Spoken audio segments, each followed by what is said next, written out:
Well, I've discovered I've discovered that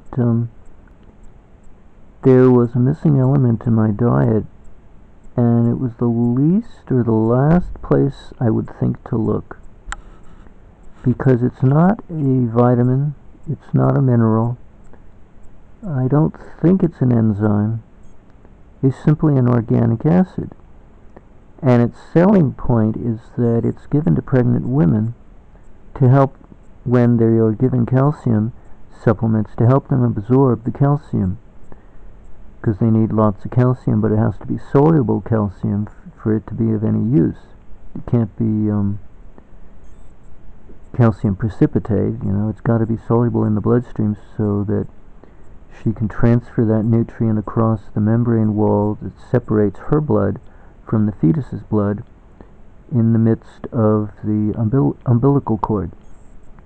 So what doctors do, or nutritionists, let's put it that way, what nutritionists do is they give the pregnant lady calcium lactate. And I always thought, when I looked it up online, that's a pretty expensive way to go.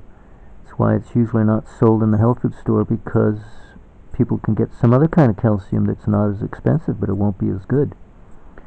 But a cheap way to go is to do the old-fashioned way. Before we had health food stores, we had means of preparing food that were traditional to various cultures, such as sauerkraut. Sauerkraut is a natural fermented food that's rich in lactic acid, and yet it's so easy to make. I did it. You need a cool environment.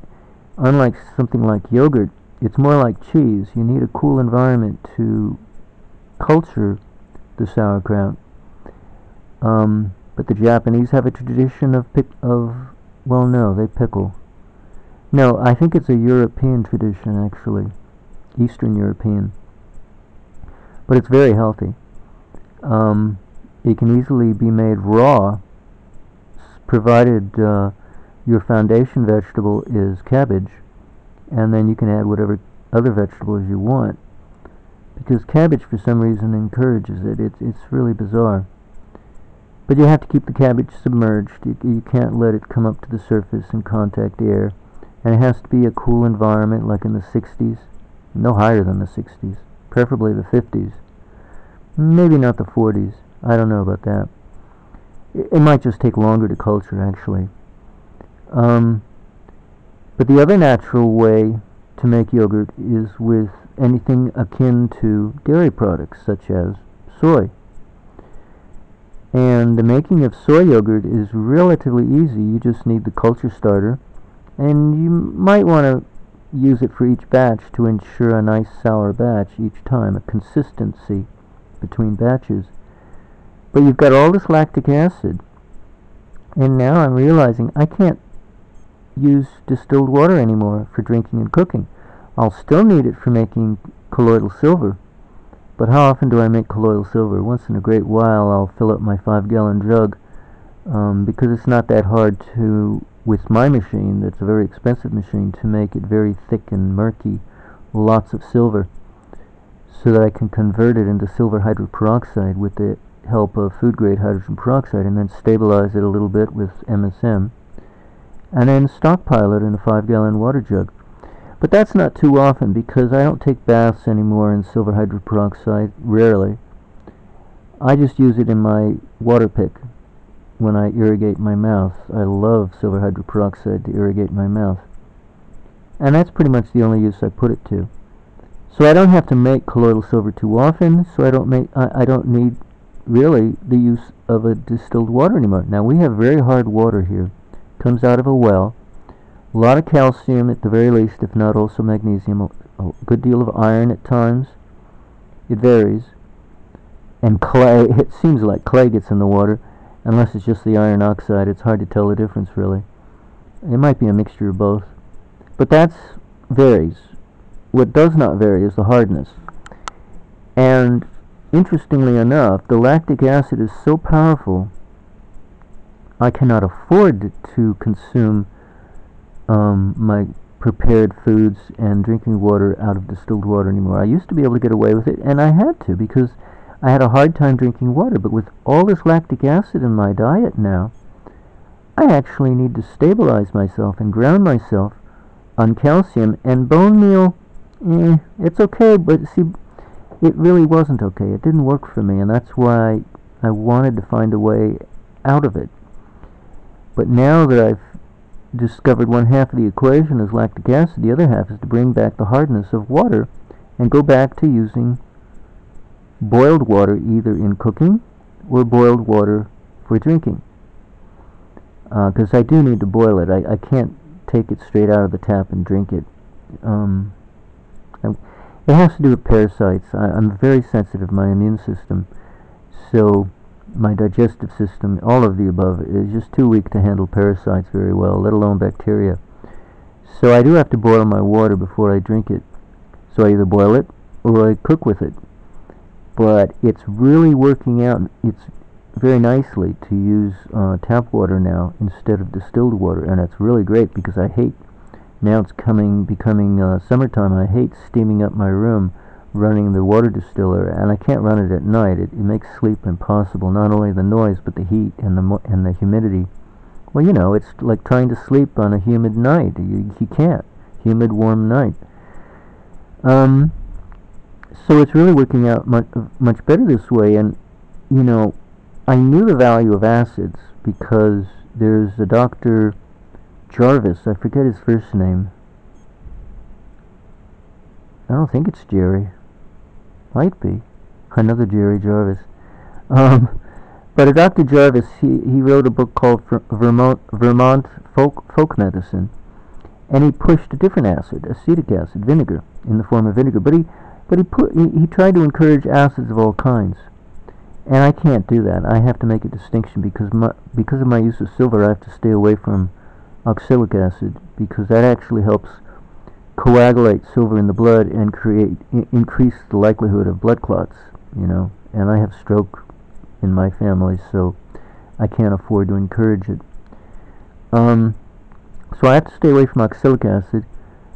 But you know, I was always so big because this is California and all the fruits.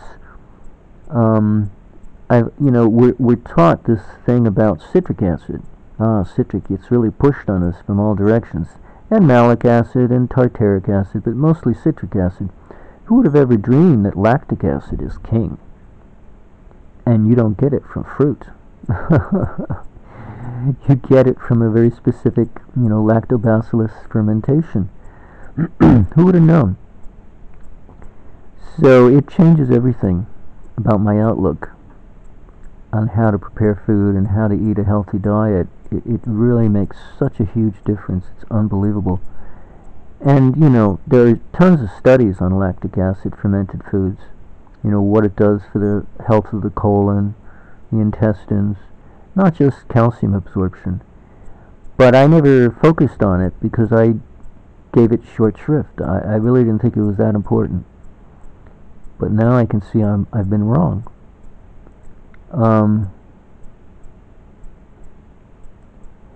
So that's the point of this video. And of course, being a vegan, the only way, and not really emphasizing raw foods so much anymore, but the only way to ensure the use of lactic acid is to make soy yogurt, which, with the help of a big, tall 2-quart yogurt maker and yogurt starter, vegan yogurt starter, and or dairy yogurt, whatever, but preferably vegan. And soybeans, can't go wrong. And a soy milk maker. You can't go wrong. But I've had to learn. I gotta grind the soaked soybeans in the soy milk maker twice before I even cook it, which is the third grinding. And it tends to foam a lot more with the use of tap water, hard water, as opposed to distilled water. It hardly foams at all. So I gotta deal with more foaming action, but it's worth learning how to deal with it. Since I choose to be a vegan, and vegan does agree with me very nicely, this lactic acid is like a godsend. It's unbelievable, and it's just an acid. It's all it is. It's an organic acid. It's amazing. So I went into my stockpile and I realized I have powdered dry lactic acid that I bought. It's not cheap, and I'm going to use it now instead of freeze-dried lemon juice crystals, because I don't need all that citric acid and vitamin C anyway. I need something nice and soluble. And I've found it in the past from experience that silver, the behavior of silver in a certain sense is very similar to calcium. And whatever works with calcium works with silver. So I'm still not sure if lactic acid works with silver in helping to make silver a very stable ion, a salt, silver or lactate. But so the jury's out on that, but I'm still waiting to see if I can figure that part out, if it helps make silver more soluble. But lactic acid, the main benefit point is that lactic acid is a muscle relaxant. And when I get tense and nervous, the first thing to become stressed is my intestines. I'll get cramps, stomach cramps, abdominal cramps, and they can be pretty painful. But when I keep lactic acid in my diet every day, I'm so relaxed, I don't get cramps. So I don't have to use bone meal to try to suppress the cramping, which is the wrong way to do it anyway. And if I put it in my drinking water, then I don't need to make lassi. I'll just continue to have soy yogurt on my food, along with tahini. Oh, I love tahini. And canned beans. I can have cooked noodles or bread. And I have various ways of making bread now, which is kind of interesting. I'll either use a non-wheat flour mixed with wheat, or I'll use a non-wheat grain that I pre-cook and then mix in wheat flour and then cook that. So this latest batch is quinoa. Previously I've used ground cooked rice, but I didn't grind the quinoa this time, so unlike I've always pre-ground the rice kernels when I would cook them using the soy milk maker. So I would make rice pudding basically. So I don't know how well this is going to work, not grinding the quinoa, but cooking it just the same. So if I want it to add anything, the oil I add prior to adding the flour. I mix in the oil in the cooked grain, non-wheat grain, non-glutinous grain. But if I want to add anything else, I have to add it when I boil this non-glutinous grain, like flavoring agents like turmeric and salt, and a little pinch of borax, a little bit of kelp. The time to add it is when I boil the non-glutinous grains such as quinoa. But I'll see if I can get away with not having ground it, because quinoa is nice and soft. Rice I wouldn't even try, because I've tried it a long time ago. It's horrible. When you bake boiled rice, it just turns into hard kernels, and it's impossible to chew. But quinoa, I don't know. It might work. I might be able to get away with it. And quinoa is a healthy food. It's high in protein and low in carbohydrates, so it would be perfect for me without having to resort to the use of added gluten, which just stiffens up the bread and makes it hard like a rock. I'm trying to soften it by taking out the gluten at this point, because this is warm weather. I don't really need the gluten. And so far it's worked pretty good to use rice pudding and mix in wheat flour and then bake that. It works. In fact, it works very excellent.